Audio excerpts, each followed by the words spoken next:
to die? అక్కడ ఆయన యొక్క సహోదరులు బాగా తన్ని కొట్టి అక్కడ ఎండిపోయిన బావిలో పడేశారు. They put him to die. అతడు చనిపోవాలని.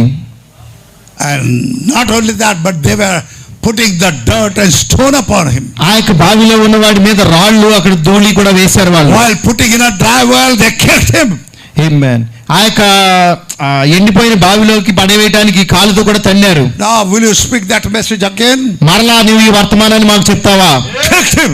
మరలా కొట్టారు ఆయన కాలుతో. And he was fallen down. అతడు కింద పడిపోయాడు. They were spitting and throwing the dirt and వాళ్ళు ఏంటంటే ఉమ్ము వేస్తూ అక్కడ ధూళిని రాళ్ళని కూడా విసురుతున్నారు. he was, poor boy was lying there. ఆ యొక్క దీనుడైన బాలుడు ఆ విధంగా చూస్తూ, now will you speak about that one? ఇగో మరలా నువ్వు ఆ విధంగా మాట్లాడతావని పైనుంచి అంటున్నారు. He said, brother, I love you. ఆ కింద నుంచి అతడు చెప్తున్నాడు, సహోదరులారా నేను ప్రేమిస్తున్నాను. I love you. నేను నిన్ను ప్రేమిస్తున్నాను. Telling the truth.